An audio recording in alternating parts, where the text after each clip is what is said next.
इस वीडियो में मैं आपसे बात करूंगा। जैसा कि आप सभी को मालूम है, आरपीएससी द्वारा 23 जून से फर्स्ट ग्रेड एग्जाम आयोजित होने जा रहे हैं। इस बीच मैं आपके लिए लेके आया हूं आरपीएससी द्वारा 2025 में पूछे गए राजस्थान जीके और करंट अफेयर के क्लास में पार्ट 11 की चर्चा करने जा रहा हूं। इसके अलावा अगर अभी तक आपने पार्ट 1 से लेकर 10 तक नहीं देखा है तो प्लेलिस्ट का लिंक नीचे डिस्क्रिप्शन में दिया हुआ है।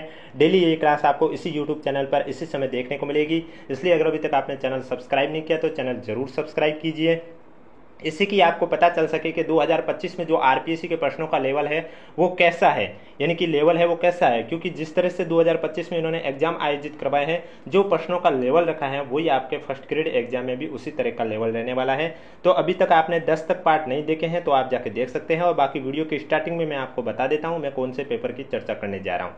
तो आज की वीडियो में मैं आपसे बात करने जा रहा हूँ जो कल कुछ क्वेश्चन बच गए थे आरएस एग्जाम जो कि 2 फरवरी 2025 में आयोजित हुआ था, उसमें कुछ और क्वेश्चन बच गए थे, उनके बारे में आज चर्चा करने जा रहा हूं। तो चलिए वीडियो स्टार्ट करने से पहले एक बार वीडियो को लाइक कर लीजिए, चैनल भी जरूर सब्सक्राइब कर लीजिए, और इसके अलावा अगर अभी तक आपने हमारा टेलीग्राम चैनल ज्वाइन नहीं किया है तो लिंक नीचे डिस्क्रिप्शन में दिया हुआ, आप जाके ज्वाइन कर सकते हो। मैं क्वेश्चन के जो आंसर बता रहा हूँ वो आरपीएससी के ऑफिशियली आंसर की के अकॉर्डिंग ही आपको आंसर बता रहा हूँ। क्वेश्चन नंबर फर्स्ट है आपके सामने, राजस्थान विधानसभा उपचुनाव 2024 के लिए निम्न में से कौन सा कथन सही नहीं है। आपके पास ऑप्शन है, उपचुनाव में न्यूनतम मतदान दौसा में हुआ, 7 में से 3 विधानसभा क्षेत्रों में महिलाओं का मतदान प्रतिशत पुरुषों से अधिक रहा है, होम वोटिंग के जरिए 3127 मतदाताओं ने मतदान किया है, सेवा नियोजित मतदाताओं के लिए सर्वाधिक मतपत्र खींवसर विधानसभा क्षेत्र में जारी हुए। तो इसमें राजस्थान विधानसभा उपचुनाव 2024 के बारे में जो चौथा कथन है ये सही नहीं है, यानी कि सेवा नियोजित मतदाताओं के लिए सर्वाधिक मतपत्र है वो खींवसर विधानसभा क्षेत्र में जारी हुए, ये कथन आपका सत्य नहीं है। तो डी आपका करेक्ट आंसर हो जाएगा। नेक्स्ट क्वेश्चन है आपके सामने, गुरु घासीदास तमोर पिंगला टाइगर रिजर्व के लिए सही कथन चुनिए। यह मध्य प्रदेश में स्थित है। नवंबर 2024 में इसे भारत का 54वां टाइगर रिजर्व अधिसूचित किया गया है। 1829 वर्ग किलोमीटर में फैला हुआ है। यह देश का सबसे बड़ा टाइगर रिजर्व बना है। तो गुरु घासीदास तमोर पिंगला टाइगर रिजर्व के लिए बात करें तो यह देश का तीसरा सबसे बड़ा टाइगर रिजर्व बना है, यही इसका सत्य कथन है, यानी कि डी आपका करेक्ट आंसर हो जाएगा। नेक्स्ट क्वेश्चन, भारतीय प्रतिस्पर्धा आयोग ने 2024 में निम्नलिखित में से किस संस्थान को आर्टिफिशियली इंटेलिजेंस और प्रतिस्पर्धा पर बाजार अध्ययन हेतु नियुक्त किया है। Indian school of business, management development institute society, institute of rural management Anand, या IIM इंदौर। तो इसमें आपका जो करेक्ट आंसर है वो हो जाएगा, भारतीय प्रतिस्पर्धा आयोग ने 2024 में मैनेजमेंट डेवलपमेंट इंस्टीट्यूट सोसाइटी संस्थान को आर्टिफिशियली इंटेलिजेंस और प्रतिस्पर्धा पर बाजार अध्ययन हेतु नियुक्त किया है। बी आपका करेक्ट आंसर हो जाएगा। नेक्स्ट क्वेश्चन, राजस्थान MSME नीति 2024 निम्नलिखित में से किस दिनांक तक लागू रहेगी। 31 मार्च 2028, 31 मार्च 2030, 31 मार्च 2029, 31 मार्च 2031। तो राजस्थान MSME नीति 2024 है वो आपके लागू रहेगी 31 मार्च 2029 तक, यानी कि सी आपका करेक्ट आंसर हो जाएगा। नेक्स्ट क्वेश्चन, हाल ही में यामंडू ओरसी किस देश के राष्ट्रपति चुने गए हैं। Paraguay, Uruguay, Venezuela, Guyana. तो इसमें आपका राइट आंसर हो जाएगा, हाल ही में यामंडू ओरसी है ये आपके उरुग्वे देश के राष्ट्रपति चुने गए हैं, यानी कि बी आपका करेक्ट आंसर हो जाएगा। वीडियो पसंद आ रहा है तो एक बार वीडियो को लाइक कर लीजिए, चैनल भी जरूर सब्सक्राइब कर लीजिए, क्योंकि ये डेली क्लास आपको इसी समय इस यूट्यूब चैनल पर देखने को मिलेगी। नेक्स्ट क्वेश्चन, फरवरी 2025 में समुद्री केबल प्रतिरोधक क्षमता शिखर सम्मेलन का आयोजन कहाँ किया जाएगा। Switzerland, Nigeria, France, Armenia. तो फरवरी 2025 में समुद्री केबल प्रतिरोधक क्षमता शिखर सम्मेलन का जो आयोजन है वो नाइजीरिया में किया जाएगा, यानी कि बी आपका करेक्ट आंसर हो जाएगा। नेक्स्ट क्वेश्चन, दक्षिण कोरिया के उस लेखक का नाम बताइए जिसने 2024 में साहित्य का नोबेल पुरस्कार जीता है। निहोन हिंडाक्यो, डेविड बेकर, एनी एडनॉक्स, हांगकांग। तो इसमें आपका जो करेक्ट आंसर है वो हो जाएगा, दक्षिण कोरिया के लेखक हांगकांग है जिन्होंने 2024 में साहित्य का नोबेल पुरस्कार जीता है, यानी कि डी आपका करेक्ट आंसर हो जाएगा। नेक्स्ट क्वेश्चन, दिव्यांगजन सशक्तिकरण हेतु राष्ट्रीय पुरस्कार 2024 के संदर्भ में एक साइड सर्वश्रेष्ठ दिव्यांगजन है और दूसरी साइड उत्कृष्ट कार्य का क्षेत्र दे रखा है।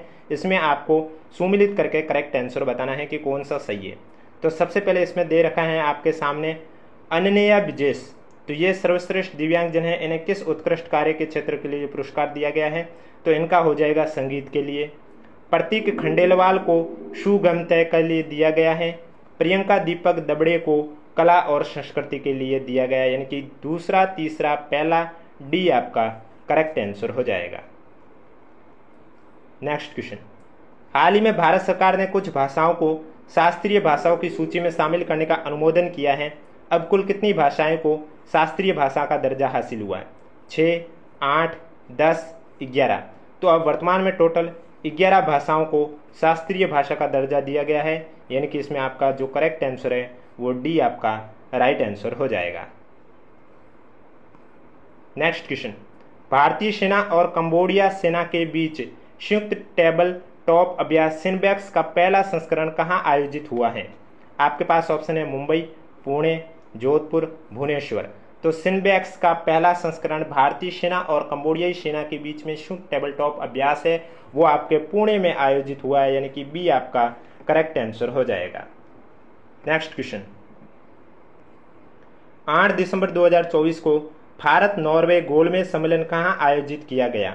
जयपुर, नई दिल्ली, चेन्नई, मुंबई। तो 8 दिसंबर 2024 को भारत नॉर्वे गोलमेज सम्मेलन है, वो आपके मुंबई में आयोजित किया गया, यानी कि डी आपका करेक्ट आंसर हो जाएगा। नेक्स्ट क्वेश्चन, हाल ही में किस संस्थान ने एक अपग्रेडेड मोबाइल ऐप सुविधा 2.0 को प्रारंभ किया है? भारतीय चुनाव आयोग ने, भारत के उच्चतम न्यायालय ने, केंद्रीय अन्वेषण ब्यूरो ने या आयुष मंत्रालय ने? तो इसमें आपका जो करेक्ट आंसर हो जाएगा, हाल ही में भारतीय चुनाव आयोग ने एक अपग्रेडेड मोबाइल ऐप सुविधा 2.0 को प्रारंभ किया, यानी कि ए आपका करेक्ट आंसर हो जाएगा। नेक्स्ट क्वेश्चन, हाल ही में हानले लद्दाख में उद्घाटित की गई एशिया की सबसे बड़ी और विश्व की सबसे ऊंची चैरन को वेधशाला से संबंधित निम्नलिखित कथनों पर विचार कीजिए और इसमें आपको यह बताना कोई कि कौन सा कथन सही है। सबसे पहले दे रखा है कि इसका उद्घाटन परमाणु ऊर्जा आयोग के अध्यक्ष अजित कुमार मोहंती द्वारा किया गया, एकदम सही है। 5100 मीटर की ऊंचाई पर स्थित है, यह गलत है। इस दूरबीन का निर्माण भाभा परमाणु अनुसंधान केंद्र ने electronic corporation of India limited और अन्य उद्योग भागीदारों के सहयोग से किया, ये सही है, यानी कि पहला तीसरा सही है। जब पहला तीसरा सही है, यानी कि इसमें जो करेक्ट आंसर है वो आपका हो जाएगा सी।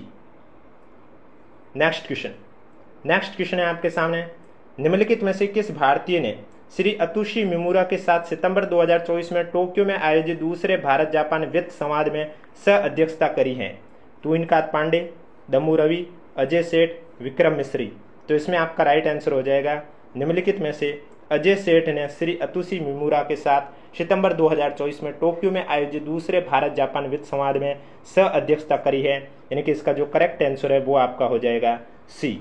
और वीडियो पसंद आ रहा है तो एक बार वीडियो को लाइक कर लीजिए, चैनल भी जरूर सब्सक्राइब कर लीजिए, क्योंकि ये डेली क्लास आपको इस यूट्यूब चैनल पर देखने को मिलेगी। खेलो इंडिया यूथ गेम्स 2025 की मेजबानी निम्नलिखित में से कौन सा राज्य करेगा? राजस्थान, बिहार, तमिलनाडु, मध्य प्रदेश। तो खेलो इंडिया यूथ गेम्स 2025 की जो मेजबानी है वो बिहार करेगा, बी आपका करेक्ट आंसर हो जाएगा। नेक्स्ट क्वेश्चन है वो आरपीएससी द्वारा डिलीट करवा दिया गया है। नेक्स्ट क्वेश्चन, 38वें नेशनल गेम्स 2025 के लिए निम्नलिखित कथनों पर विचार कीजिए और सही विकल्प कौन सा है वो आपको सेलेक्ट करना है। पहला दे रखा है कि इसकी मेजबानी उत्तराखंड करेगा। नेशनल गेम्स में 28 खेल प्रतियोगिता और 4 प्रदर्शन स्पर्धाएं सम्मिलित होगी। तो इसमें आपका सिर्फ और सिर्फ पहला कथन सही है कि हाँ इसकी मेजबानी उत्तराखंड करेगा, बी आपका राइट आंसर हो जाएगा। कथन बी है ये आपका गलत है। नेक्स्ट क्वेश्चन है आपके सामने, नवंबर 2024 में पुणे में आयोजित 5वीं राष्ट्रीय पैरा शूटिंग चैंपियनशिप में राजस्थान ने कितने स्वर्ण तथा कांस्य पदक जीते हैं? आपके पास ऑप्शन है 16 स्वर्ण 11 कांस्य, 11 स्वर्ण 7 कांस्य, 16 स्वर्ण 7 कांस्य, 11 स्वर्ण 16 कांस्य। तो नवंबर 2024 में पुणे में आयोजित 5वीं राष्ट्रीय पैरा शूटिंग चैंपियनशिप में राजस्थान की बात करें तो राजस्थान ने 16 गोल्ड जीते हैं और 7 ब्रॉन्ज जीते हैं। 16 गोल्ड और 7 ब्रॉन्ज जीते हैं, सी आपका करेक्ट आंसर हो जाएगा। नेक्स्ट क्वेश्चन है, विश्व कैडेट अंडर 8 प्रतियोगिता 2024 के विजेता दिविथ रेड्डी अडुला किस खेल से संबंधित हैं? तैराकी, शतरंज, टेबल टेनिस, जिम्नास्टिक्स। तो विश्व कैडेट अंडर 8 प्रतियोगिता 2024 के विजेता दिविथ रेड्डी अडुला हैं।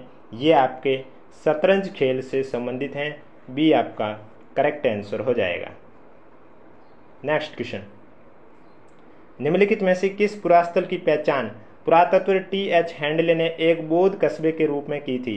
भांडारेज, बूढ़ा पुष्कर, बैराठ या नलियासर। तो इसमें आपका राइट आंसर हो जाएगा नलियासर पुरास्थल की पहचान पुरातत्व टी.एच. हैंडले ने एक बौद्ध कस्बे के रूप में की थी। डी आपका करेक्ट आंसर हो जाएगा। नेक्स्ट क्वेश्चन, मारवाड़ के राव चुंडा के संबंध में निम्नलिखित कथनों पर विचार कीजिए। निम्नलिखित में से सही विकल्प का चयन कीजिए। राव चुंडा को मंडोर दहेज में प्राप्त हुआ। राव चुंडा की मृत्यु के बाद राव रणमल राजगद्दी पर आसीन हुआ। ये गलत है, केवल ए सत्य है कि राव चुंडा को मंडोर है वो दहेज में प्राप्त हुआ। ए आपका राइट आंसर हो जाएगा। नेक्स्ट क्वेश्चन, राव जयसिंह छंद के अनुसार बीकानेर के शासक राव जयसिंह ने निम्न में से किसे परास्त किया था? हुमायूं, कामरान, शेरशाह, अकबर। तो राव जयसिंह छंद के अनुसार बीकानेर के शासक राव जयसिंह है, इन्होंने कामरान को परास्त किया था। बी आपका करेक्ट आंसर हो जाएगा। नेक्स्ट क्वेश्चन, ओजियाना के उत्खनन में कौन शामिल था? आर.सी. अग्रवाल, बी.आर. मीणा, आलोक त्रिपाठी। तो इनमें बात करें तो आपके बी.आर. मीणा और आलोक त्रिपाठी ओजियाना के उत्खनन में शामिल थे, लेकिन आर.सी. अग्रवाल शामिल नहीं थे। बी और सी सही है, यानी कि डी आपका करेक्ट आंसर हो जाएगा। नेक्स्ट क्वेश्चन, बिजुलिया किसान आंदोलन के संबंध में निम्नलिखित कथनों पर विचार कीजिए। आपके सामने दो कथन दे रखे हैं और इसमें कौन सा सही है कौन सा गलत है वो आपको बताना है। पहला दे रखा है कि बिजुलिया किसान आंदोलन संबंधी जानकारी देने हेतु विजय सिंह पथिक से मिलने गांधी जी से मिलने वर्धा गए थे। दूसरा, प्रयाग की अबुदे कलकत्ता के भारत मित्र समाचार पत्रों ने बिजुलिया किसान आंदोलन संबंधी समाचारों का नियमित रूप से प्रकाशन किया था। तो इसमें से आपका जो कथन बी है वो सिर्फ सत्य है, ए आपका गलत है, यानी कि केवल बी सही है। तो आपका बी है वो राइट आंसर हो जाएगा। 1945 का एस.ए. सुधालकर प्रतिवेदन निम्न में से किस देशी रियासत से संबंधित है? जोधपुर, बीकानेर, उदयपुर, जयपुर। तो 1945 का एस.ए. सुधालकर प्रतिवेदन है वो कौन सी देशी रियासत से संबंधित है? जोधपुर देशी रियासत से संबंधित है। ए आपका करेक्ट आंसर हो जाएगा। और इसके अलावा अगर अभी तक वीडियो को लाइक नहीं किया तो एक बार वीडियो को लाइक कर लीजिए, चैनल भी जरूर सब्सक्राइब कर लीजिए, क्योंकि ये डेली क्लास आपको इसी यूट्यूब चैनल पर इसी तरह देखने को मिलेगी, जिसमें मैं आपको 2025 में पूछे गए राजस्थान जीके और करंट अफेयर के क्वेश्चन करवा रहा हूँ। वाल्टर करत राजपूत हितकारिणी सभा के संबंध में निम्न में से कौन सा कथन सत्य नहीं है, यानी कि कौन सा कथन असत्य है? इसकी स्थापना 1888 में कर्नल C.K.M. वाल्टर के प्रयासों से हुई थी। इसका उद्देश्य राजस्थान के राजपूतों और दलितों के लिए सुधारात्मक कार्य करना था। यह कथन गलत है, पहला कथन सही है। इसकी प्रथम बैठक का आयोजन अजमेर में हुआ था, यह भी कथन सही है। सभा ने अपने उद्देश्य की प्राप्ति के लिए सामाजिक नियम बनाए, यह भी सही है, यानी कि बी है जो कि सत्य नहीं है, असत्य है। तो बी आपका करेक्ट आंसर हो जाएगा। नेक्स्ट क्वेश्चन, राजौरगढ़ में मथानदेव द्वारा निर्मित प्रसिद्ध मंदिर निम्न में से किस देवी या देवता को समर्पित था? शिव, विष्णु, सूर्य, महिषासुरमर्दिनी। तो इसमें आपका राइट आंसर हो जाएगा राजौरगढ़ में मथानदेव द्वारा निर्मित प्रसिद्ध मंदिर है वो भगवान शिव को समर्पित था। ए आपका करेक्ट आंसर हो जाएगा। लोक वाद्य यंत्र चौतारा के संबंध में निम्नलिखित कथनों पर विचार कीजिए और निम्नलिखित में से सही विकल्प को चुनिए। ये 4 तारों वाला वाद्य यंत्र है, रामदेव जी के भजन गाने में प्रयुक्त होते हैं। तो इसमें आपका पहला और दूसरा दोनों सत्य हैं कि चौतारा वाद्य यंत्र है इसमें 4 तार लगे होते हैं और ये रामदेव जी के भजन गाने में भी प्रयोग किया जाता है। तो करेक्ट आंसर आपका हो जाएगा सी। ए और बी दोनों कथन सत्य हैं। नेक्स्ट क्वेश्चन में निम्नलिखित में से कौन सा विकल्प सही सुमिलित नहीं है? पृथ्वीराज रासो चंद्रबरदई, बिसलदेव रासो नरपति, खुमान रासो करणीदान, शत्रुशाल रासो डूंगरशीन। तो इसमें आपका जो खुमान रासो है ये गलत है, क्योंकि करणीदान की जगह दलपत विजय आएगा। तो इसमें इसका करेक्ट आंसर है वो आपका सी हो जाएगा, दलपति विजय हो जाएगा। और बिसलदेव रासो नरपति सही है, शत्रुशाल रासो भी डूंगरशीन सही है और पृथ्वीराज रासो भी चंद्रबरदई सही। नेक्स्ट क्वेश्चन में 2 सूची दे रखी है। एक साइड राजस्थान की प्रसिद्ध चित्रकला शैलियाँ हैं और दूसरी साइड चित्रकार हैं। आपको सम्मिलित करके करेक्ट आंसर बताना है। तो किशनगढ़ में आपका हो जाएगा निहाल चंद, बीकानेर में हो जाएगा अली राजा, मेवाड़ में हो जाएगा साहिबुद्दीन, मारवाड़ में हो जाएगा शिवदास। तो करेक्ट आंसर हो जाएगा दूसरा, तीसरा, पहला, चौथा, बी आपका राइट आंसर हो जाएगा। संत लालदास के संबंध में निम्नलिखित कथनों पर विचार कीजिए और सही विकल्प को चयन कीजिए। पहला है संत लालदास आजीवन अविवाहित रहे हैं। संत लालदास की मृत्यु के बाद उनके समाधि स्थान पर मंदिर का निर्माण करवाया। तो केवल कथन बी सही है कि भाई इनके मृत्यु के बाद उनके समाधि स्थान पर मंदिर का निर्माण कराया है, बी सही है, तो बी आपका करेक्ट आंसर हो जाएगा। नेक्स्ट क्वेश्चन, राजस्थान की वेशभूषा में प्रयुक्त कसूमल है वो में से कौन सा रंग होता है? लाल, पीला, गुलाबी, केसरिया। कसूमल का रंग लाल होता है, ये आपका करेक्ट आंसर हो जाएगा।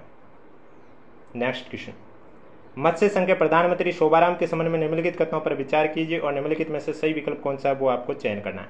पहला है कि इन्होंने असहयोग आंदोलन के दौरान वकालत छोड़ी, ये गलत है। वे हीरालाल शास्त्री के मंत्रिमंडल में सदस्य रहे, ये सही है।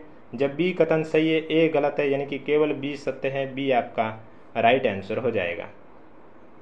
नेक्स्ट क्वेश्चन, निम्न में से किसके लिए राजस्थान भाषा में आड़ी और हियाली शब्द प्रचलित है? मुहावरे, लोकोक्ति, फड़ या पहेली। तो आड़ी और हियाली शब्द है ये आपके पहेलियों के लिए प्रचलित हैं, डी आपका करेक्ट आंसर हो जाएगा। नेक्स्ट क्वेश्चन, कुषाण वंश के कैडफिसिस द्वितीय ने निम्नलिखित में से कौन सी उपाधि धारण की है? शकारी, सर्वलोकेश्वर, महाक्षत्रप, सिंहचंद्र। तो आपका राइट आंसर हो जाएगा कुषाण वंश के कैडफिसिस द्वितीय ने सर्वलोकेश्वर की उपाधि धारण की है, बी आपका करेक्ट आंसर हो जाएगा। नेक्स्ट क्वेश्चन, स्तूपों को संदर्भ में निम्नलिखित कथनों पर विचार कीजिए, निम्नलिखित में से सही विकल्प का चयन कीजिए। पहला दे रखा है स्तूप शब्द एक वास्तुशिल्प शब्द है और इसका अर्थ है वह चीज जो कि संचय के माध्यम से बनाई हो। मृतकों की स्मृति में स्तूप बनाने की प्रथा बौद्ध काल से पूर्व की थी, यानी कि ए और बी दोनों सत्य हैं। जब ए और बी दोनों सत्य है यानी कि सी आपका करेक्ट आंसर हो जाएगा। नेक्स्ट क्वेश्चन, निम्न में से किन बौद्ध ग्रंथों की रचना संस्कृत भाषा में की गई है? निम्नलिखित में से सही विकल्प चुनिए। दिव्यदान, दीपवंश, महावंश, आर्य मंजूश्री, मूलकल्प।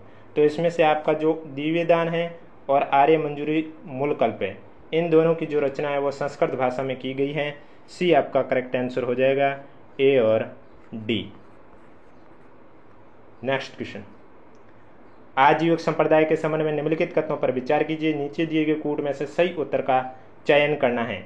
तो पहला दे रखा है नियतिवाद में विश्वास, उनके पुनर्जन्म के क्रम में बदलाव किया जा सकता है, ये गलत है। कठोर तपस्या में विश्वास, तो ए और सी सही है। जब ए और सी सही है यानी कि डी आपका करेक्ट आंसर हो जाएगा। नेक्स्ट क्वेश्चन है, निम्न में से किन इमारतों का निर्माण सम्राट शेरशाह के द्वारा करवाया गया था? सासाराम का मकबरा, किला ए कुंवर मस्जिद, सिकंदरा का मकबरा, जामा मस्जिद। तो सासाराम का मकबरा, किला ए कुंवर मस्जिद है, इन इमारत का निर्माण शेरशाह के द्वारा करवाया गया था, ए आपका राइट आंसर हो जाएगा, यानी कि ए और बी दोनों। भक्ति आंदोलन के संबंध में निम्न में से कौन सा कथन सत्य नहीं है वो आपको बताना है। किसके? भक्ति आंदोलन के संबंध में। सबसे पहले दे रखा है वल्लभाचार्य ने पुष्टि मार्ग की स्थापना की है। निम्बार्क में द्वैताद्वैत के सिद्धांत का प्रतिपादन किया गया है। माधवाचार्य ने सगुण भक्ति के स्थान पर निर्गुण भक्ति सिद्धांत को प्रतिपादित किया है। रामानंद ने राम भक्ति परंपरा का प्रचार किया। तो ये जो सी कथन है ये आपका सत्य नहीं है, सी आपका करेक्ट आंसर हो जाएगा। भारत की राष्ट्र के रूप में पहचान को दृश्य माध्यम से समन करने हेतु किस चित्रकार ने सर्वप्रथम भारत माता के चित्र की रचना की थी?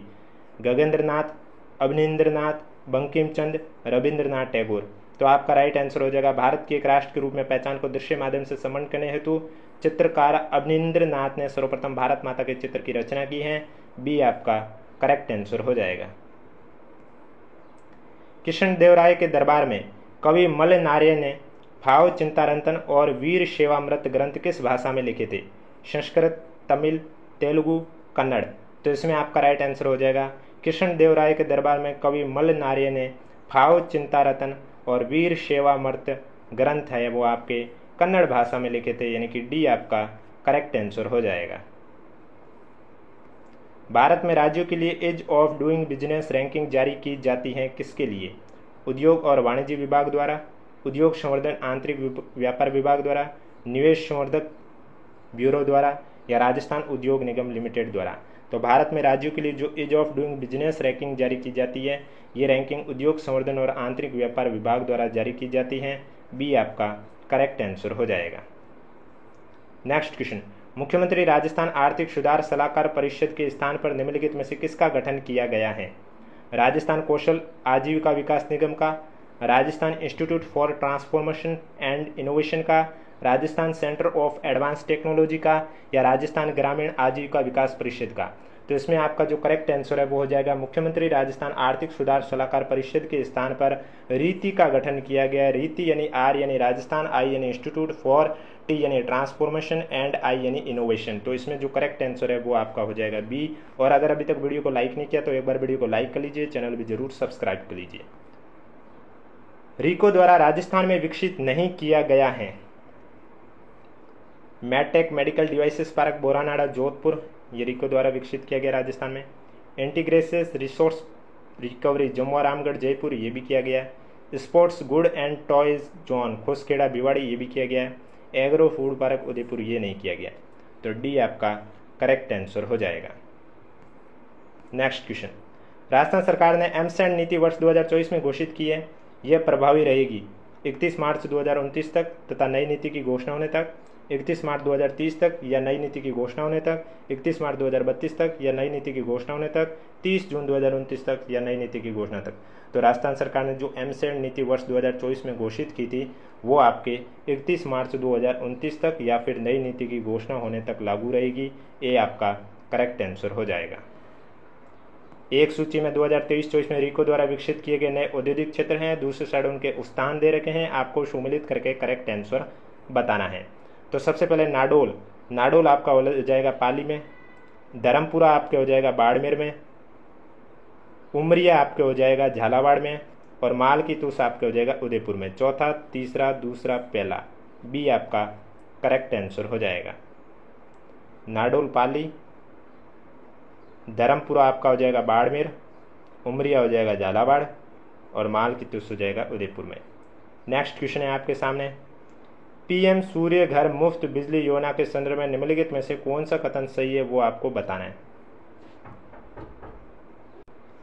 पीएम सूर्य घर मुफ्त बिजली योजना के संदर्भ में कौन सा कथन सही है? तो इसमें आपके चार जो कथन दे रखे, पहला दे रखा है, इस योजना के तहत हर माह 300 यूनिट तक मुफ्त बिजली उपलब्ध कराने के लिए 1 करोड़ों घरों पर सौर संयंत्र स्थापित किए जाएंगे। ये कथन आपका सही है। दूसरा है, रूफटॉप सोलर संयंत्र स्थापित करने हेतु 30% अनुदान का प्रावधान, ये गलत है।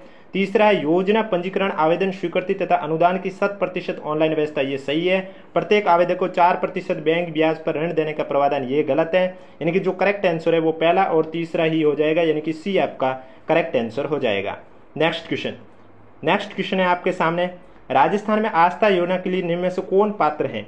आस्था योजना के लिए आपके पास ऑप्शन है, विशेष योग्य जन श्रेणी के व्यक्ति, विशेष योग्य जन श्रेणी के व्यक्ति जिनकी दिव्यांगता 40% से अधिक हो, बीपीएल कार्ड धारक, वे परिवार जिनमें 40% से अधिक दिव्यांगता वाले विशेष योग्य जन श्रेणी के व्यक्तियों की संख्या 2 या उससे अधिक हो। तो इसमें आपका डी करेक्ट आंसर हो जाएगा। आस्था योजना के पात्र हैं वे परिवार जिनमें 40% से अधिक दिव्यांगता वाले विशेष योग्य जन श्रेणी के व्यक्तियों की संख्या 2 या उससे अधिक हो। नेक्स्ट क्वेश्चन है, राजस्थान की मुख्यमंत्री स्वनिधि योजना का उद्देश्य क्या है? गरीबी की रेखा से नीचे रहने वाले परिवारों को सशक्तिकरण, SC/ST के परिवारों का सशक्तिकरण, स्ट्रीट वेंडर्स का सशक्तिकरण, गर्भवती दुग्धपान कराने वाली महिलाओं का सशक्तिकरण। तो राजस्थान की जो मुख्यमंत्री स्वनिधि योजना है उसका उद्देश्य स्ट्रीट वेंडर्स का सशक्तिकरण है। सी आपका करेक्ट आंसर हो जाएगा। तो ये थे आज के क्वेश्चन जो कि आपके RPSC द्वारा 2025 में एग्जाम आयोजित हुए थे, उनमें पूछे गए राजस्थान जी के और कुछ करंट अफेयर के क्वेश्चन भी थे। और डेली ये क्लास आपको इसी यूट्यूब चैनल पर इसी तरह देखने को मिलेगी, क्योंकि आज पार्ट आपको मैंने करवाया है 11 और अब तक 1 से लेकर 10 तक पार्ट नहीं देखे हैं तो प्लेलिस्ट का लिंक नीचे डिस्क्रिप्शन में दिया हुआ, आप जाके देख सकते हैं, जिनमें मैंने आपको आज तक 2025 में जितने भी एग्जाम आयोजित हुए, जैसे कि आप सभी को मालूम है एग्रीकल्चर सुपरवाइजर का एग्जाम 20 अप्रैल 2025 में जारी हुआ था उसमें पूछे गए जीके करंट अफेयर के क्वेश्चन करवा चुका हूं। पीटीआई लाइब्रेरियन एग्जाम 3 मई 2025 को आयोजित हुआ था उसमें पूछे गए करंट अफेयर जीके के क्वेश्चन करवा चुका हूं। जियोलॉजिस्ट एग्जाम जो कि 7 मई 2025 को आयोजित हुआ था उसमें पूछे गए करंट अफेयर और जीके के क्वेश्चन आपको मैं करवा चुका हूं। यूआरओ एग्जाम जो कि 23 मार्च 2025 को आयोजित हुआ था उसमें पूछे गए करंट अफेयर जीके के क्वेश्चन मैं आपको ऑलरेडी करवा चुका हूं। लाइब्रेरियन ग्रेड सेकंड का एग्जाम जो कि आपको 16 फरवरी 2025 में आयोजित हुआ था उसमें पूछे गए करंट अफेयर जीके के क्वेश्चन करवा चुका हूं। जनसंपर्क अधिकारी एग्जाम जो कि आपके 17 मई 2025 को आयोजित हुआ था इसमें पूछे गए करंट अफेयर और जीके के क्वेश्चन करवा चुका हूं। और आरएएस का एग्जाम जो कि 2 फरवरी 2025 को आयोजित हुआ था उसमें पूछे गए करंट अफेयर और जीके के क्वेश्चन करवा चुका हूं। वीडियो पसंद है तो वीडियो को लाइक कीजिए, चैनल जरूर सब्सक्राइब कीजिए। कोई भी डाउट है तो नीचे कमेंट बॉक्स में पूछिए। इसके अलावा अगर अभी तक आपने हमारा टेलीग्राम चैनल ज्वाइन नहीं किया है तो लिंक नीचे डिस्क्रिप्शन में दिया हुआ, आप जाके ज्वाइन कर सकते हो।